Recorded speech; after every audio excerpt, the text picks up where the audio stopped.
The tide is out. In the quiet, it leaves behind old things surface, stories that only show themselves when the world goes still. This is low tide lore. Tonight, the mudflats where fishermen fear to cast their nets.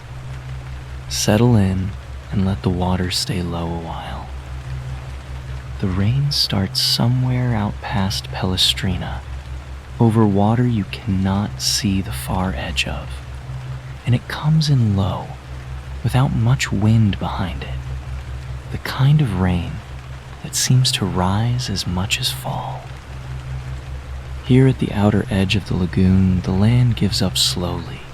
Mud flat, then reed, then a strip of grass so pale green it reads as gray, and then the open sheet of water, flat as poured metal under the cloud. A gray heron stands at the tide line, one leg drawn up, ignoring the rain the way old fishermen do. It has been standing there, by the look of the mud around it, for the better part of an hour. Somewhere south, past where the barrier islands run out, thunder moves along the Adriatic. It does not crack here. It arrives already worn down to a long, low roll, the sound of something enormous turning over far away. Two clam boats work the shallows near the marsh edge, their engines throttled to almost nothing, rakes dragging the black silt below the surface. The men do not look up. Rain on a lagoon is simply the shape the morning takes. The barren, these low marsh islands of mud and cordgrass, flood twice a day and drain twice a day, and every boatman here reads them the way you might read a face you have known since childhood, by the small changes only, never the whole. Moving inward now, off the open flat and into the channels, where wooden poles called breakhole stand in pairs and threes, lashed together, marking the deep water the way fence posts mark a field no one can otherwise see the edges of. The fog thickens past the second line of poles. Sound behaves strangely in it. A boat engine 2 channels over sounds close enough to touch, and then a gull passing directly overhead sounds like it is calling from the mainland. Cormorants sit along the brick hole with their wings held open, black shapes half dissolved in the gray, drying feathers that the rain is busy wetting again. They do not seem to mind the contradiction. Further in, the working islands begin to show themselves as smudges before they show themselves as buildings. Burano's colored houses reduced to soft blocks of rust and ochre, Murano's furnace chimneys breathing smoke that the rain flattens close to the rooftops. But the channel I am following does not go there. It bends south, past the lace makers and the glass blowers, toward a scatter of smaller islands the pleasure boats rarely stop at, the ones marked on old charts simply as Lazaretto. Lazaretto Vecchio held the sick. Ships arriving from the eastern Mediterranean, suspected of carrying plague, were made to anchor here and wait, their crews and cargo held on the island under watch for a set stretch of days before the city would let them through.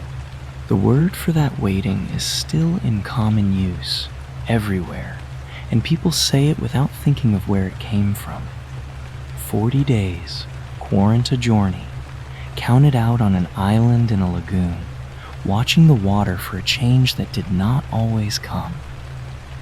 Excavations on that island turned up burial pits packed close, bodies laid without much ceremony, because there was no time and no room for ceremony when the fever was moving fast through a hold full of sailors.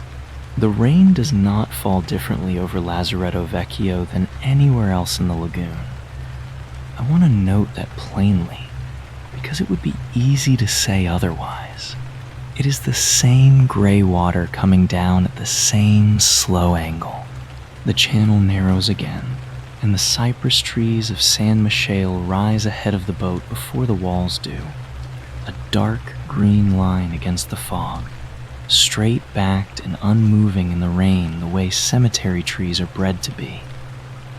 San Michele is Venice's whole cemetery, an island given over entirely to its dead because the city proper had no ground left to spare them.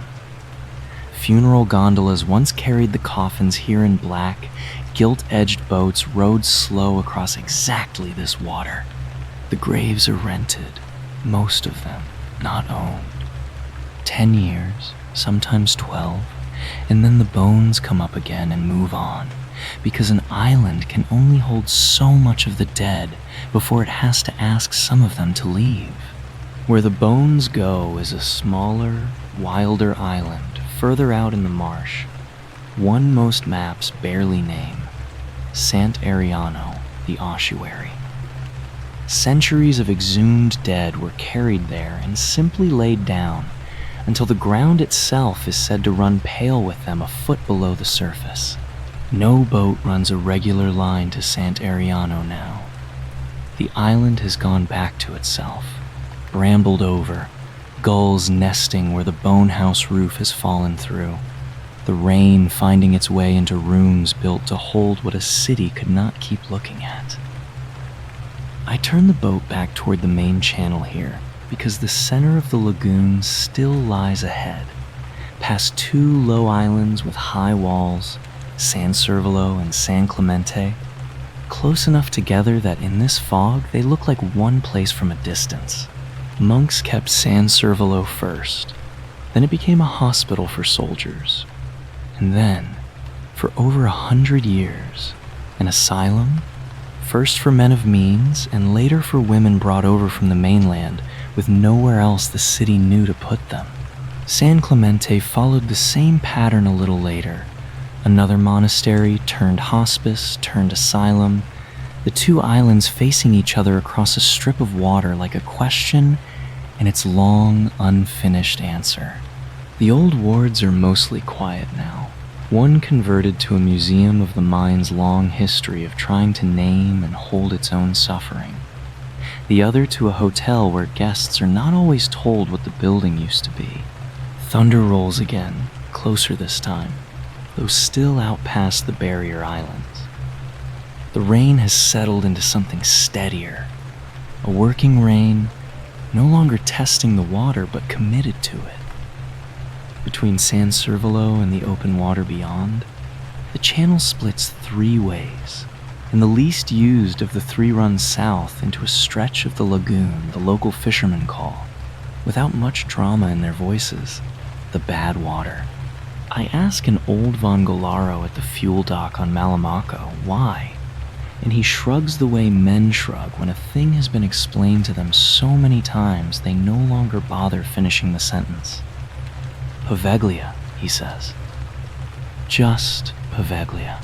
Poveglia sits almost dead center in the lagoon, small, low, ringed by a stone wall that the water has been chewing at for 200 years.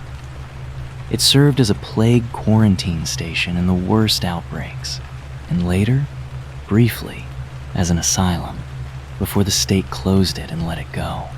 No one lives there now. No boat tour stops there. The fishermen who work the channel beside it will tell you, without asking to be believed, that they do not drop nets close to the island, and they will not say much more than that.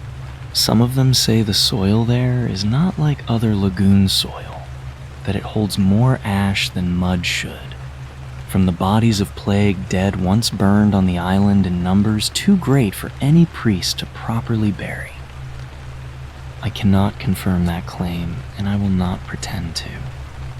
What the parish records show and what the boatmen say do not fully agree, and I think it is honest to leave them standing apart rather than force them into one story.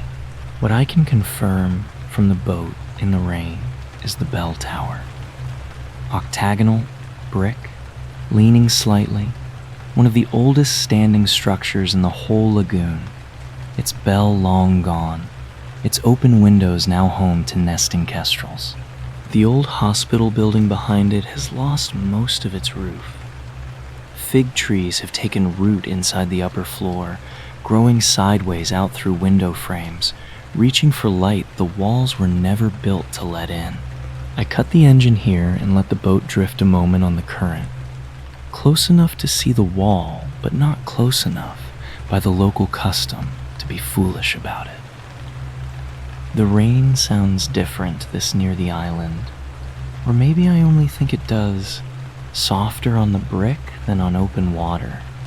The thunder further off now, moving north up the coast toward Trieste.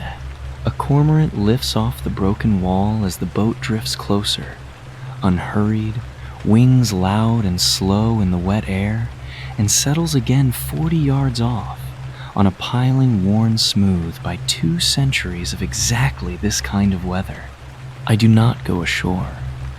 I let the current turn the boat, slow, back toward the open lagoon, and watch the octagonal tower go soft in the fog behind me, the fig trees, the kestrels, the wall, until the rain closes over all of it like water over a dropped stone. The tide is turning now. What surfaced tonight will slip back under, the way these stories always do. But the water keeps them. It always carries them back. If you want to be here when it pulls away again, follow along, and the next one will find you. Until then, rest easy. The water remembers.